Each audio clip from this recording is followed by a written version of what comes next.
남학생 한 명이 저한테 신입생이 와가지고 뭐라고 했냐면, 선생님 저희 건물을 왜 재건축 안 해요? 저는 사실 30살이 넘어서 투자를 좀 공부해봐야겠다 해가지고 알게 되었는데 너무 자연스럽게 알고 있는 거예요.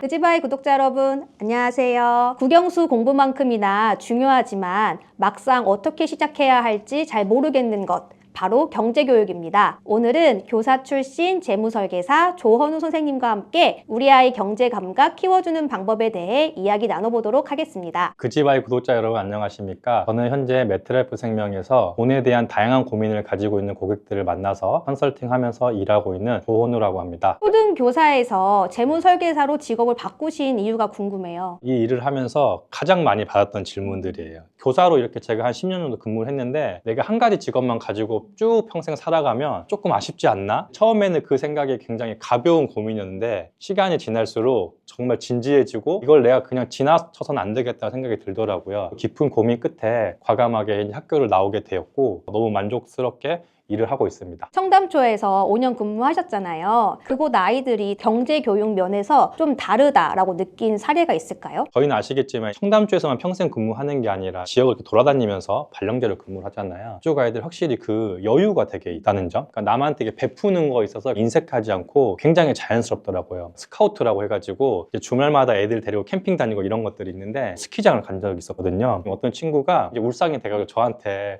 선생님 저 곡을 못 가지고 왔어요 이렇게 하고 있는데, 보통 그런 경우에 그러면 교사들이 먼저 뭐 빌려준다거나 아니면 사주고 이제 학부모님 말한다거나 이렇게 하는데, 그걸 듣고 있던 옆에 친구가 정말로 자기 주머니에서 그대로 있는 돈을 꺼내들면서 선생님 이걸로 제 친구 곡을 사주면 돼요 라고 하더라고요. 별거 아닌 거일 수도 있지만 사실 우리가 어렸을 때 생각해보면 1,000원, 2,000원, 10,000원이 굉장히 큰 돈이잖아요. 내가 가지고 있는 것을 선뜻 베풀고 남을 도와주고 하는 거에 굉장히 좀 익숙하더라.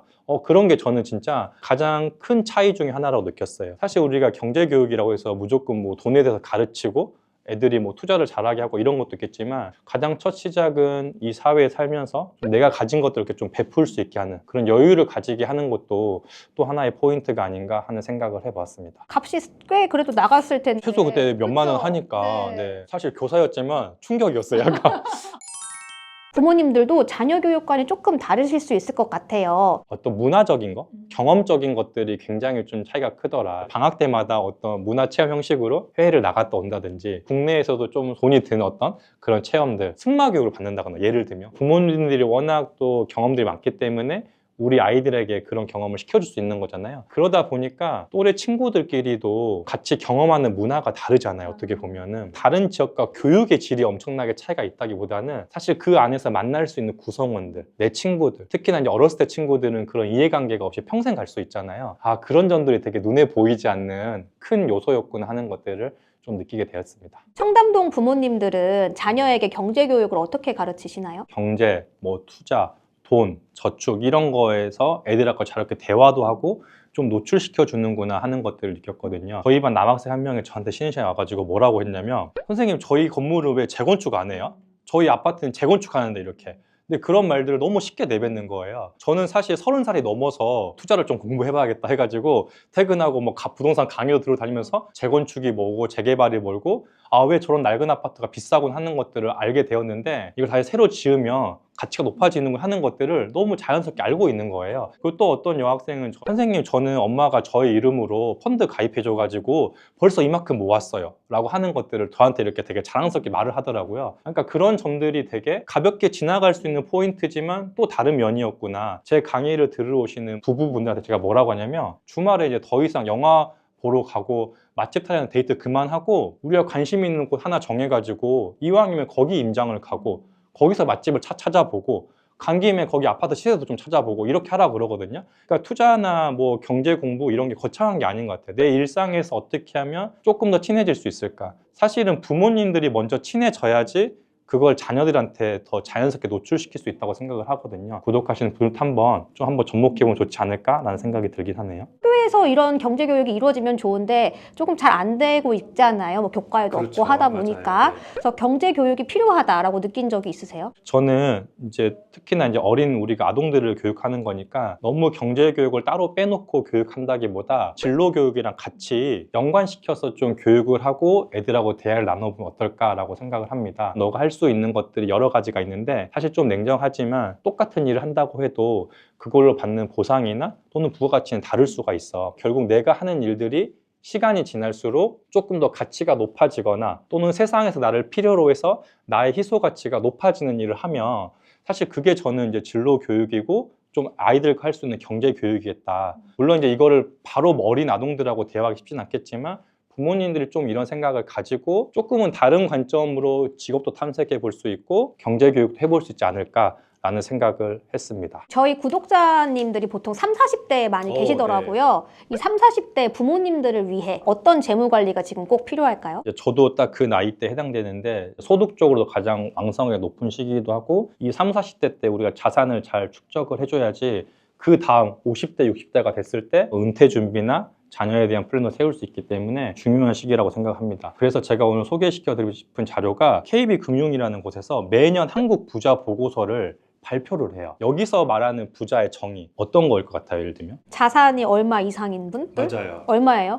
여기서는 이제 금융회사기 때문에 부동산 제외하고 금융자산으로만 10억 이상을 보유했을 때 부자라고 정의를 내리고 그 부자들이 어떻게 부를 읽었는지를 조사를 해서 그걸 또 재미있는 통계 자료로 이제 만들고 있거든요. 그 사람들이 부의 원천을 잃은 항목들이 있겠잖아요. 대표적인 세 가지 방법을 잘 활용을 했더라고요. 첫 번째는 잉여 소득의 활용이에요. 무슨 말이냐면 소득을 높여서 저축을 많이 해가지고 그 가용 자금을 통해서 투자를 하거나 이런 것 했다는 거죠. 그리고 그 잉여 소득을 활용해서 이분들이 자산 배분을 되게 잘했대요. 부동산에 몰빵, 뭐 주식에 몰빵 이런 게 아니라 자산 포트폴리오를 굉장히 잘 짰고 세 번째로 말하는 게 레버리지를 잘 활용했다. 레버리지를 잘 활용했다는 건 어떤 거죠? 약간 대출도 받으면서 했다. 맞아요. 그러니까 자본주의 사회이기 때문에 내가 가진 돈만으로 활용하는 게 아니라 부채를 통해서 그 레버리지를 적절하게 잘 활용하더라. 그럼 정리하면 소득을 높이는 게 필요하고 자산 배분을 잘하고 대출을 또 잘 활용하면 좋겠다. 그러면 이런 것들을 알게 됐고 지금 30, 40대인 우리 입장에서 뭐부터 좀 해봐야 되냐. 우리 명의로 된 부동산 자산을 취득하는데 일단은 좀 힘을 많이 쏟자라고 말씀을 드리고 싶어요. 내 집만은 필요 없는 것 같은데요? 그냥 뭐 월세 살거나 전세 사면 되죠 라고 하지만 실제로 제가 수많은 고객분들 만나봐도 부동산을 기반으로 해가지고 점진적으로 자산을 축적하는 경우가 가장 많더라고요. 청약을 통해서 하든지 매매를 통해서 하든지 어떤 뭐 재개발 투자를 통해서 하든지 결국에는 실거주 할 수 있는 최소 1가구 1주택이라고 하는데 우리 명의로 된 부동산 자산을 이왕이면 좋은 입지에 좀 취득하는 거를 가장 큰 목표로 해보자. 두 번째로 꼭 이제 아직은 젊지만 체크를 했으면 좋겠는 게 뭐냐면 은퇴에 대한 준비예요. 100세 시대 때 누구나 100살까지 일하고 싶어 하진 않아요. 조금 더 편안한 노후, 그것도 70대가 아니라 50대 때 땡기면 더 좋은 거잖아요. 내가 일을 하지 않아도 정기적으로 나오는 현금 흐름이 있어야지 은퇴를 고민해 볼 수 있거든요. 물론 아직은 그 준비에 많은 포지션을 할애할 수는 없겠지만 그것도 너무 배제하지는 말자. 이것들이 지금 30, 40대 분들이 반드시 좀 해나가야 될 재무 관리가 아닌가 하는 생각이 듭니다. 오늘 약간 조금 평소의 영상과 네. 결이 좀 달라가지고 당황스러우실 수도 있을 것 같은데 저는 꼭 필요한 얘기인 네. 것 같아요. 우리 아이들을 위해서는 뭐를 준비해주면 좋을까요? 우리가 그 이제 세금적인 면도 좀 활용을 해볼 수가 있을 것 같아요. 부모님이 이제 아이들을 위해서 뭔가 돈을 납입해 주는 건 할 수 있지만 이게 냉정히 보면 또 이제 증여의 이슈에 해당되는 거잖아요.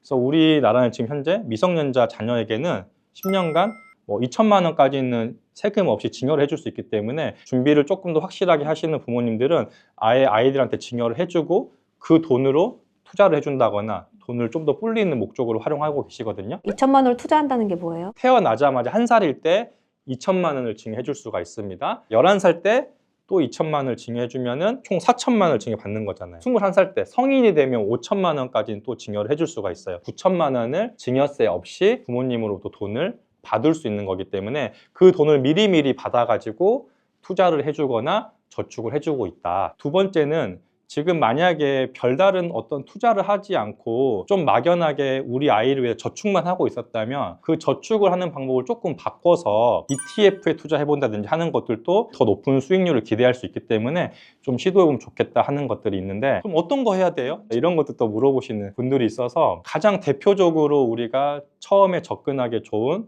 펀드, 저는 그게 S&P 500이라고 하는 펀드를 말씀드려요. 혹시 어떤 건지 알고 계시나요? 미국에 있는 500개 회사인가? 맞아요. 뒤에 500 있잖아요. 그렇죠? 500개 회사의 그 지수를 쫓아가는 맞습니다. 거예요. 역시 온솔님이 이렇게 관심도 많으셔가지고 네. 알고 있네요.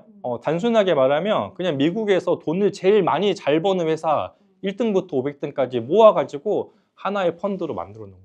그 500개 기업에 우리가 알고 있는 뭐 애플, 구글, 아마존, 테슬라 내가 큰 고민하지 않아도 미국 500개의 기업에 분산 투자할 수 있는 거죠. 이런 미국의 S&P 500 펀드에 투자를 하면서 경제 공부도 하고 적금보다는 조금 더 높은 수익률도 기대를 해보고 증여를 2천만 원까지는 할 수 있네? 그럼 이왕이면 증여를 해줘가지고 증여 신고를 끝낸 다음에 이 돈을 불려주면 나중에 세금 이슈도 없겠구나. 더 적극적으로 해주시는 분들은 그 다음에 10% 구간이거든요. 그러니까 10%는 세금 내겠다고 생각하고 더 큰 금액을 증여해주기도 해요. 미리 세금을 내더라도 증여를 해준 다음에 자녀 명의에서 뭔가 돈을 불려주는 게 길게 보면 훨씬 더 효과적인 전략일 수 있다. 그러니까 부자들이 이런 전략들을 쓰는 거예요. 그러니까 첫 시작이 빨라야 되겠네요. 시작으로부터 맞습니다. 10년씩 따지니까.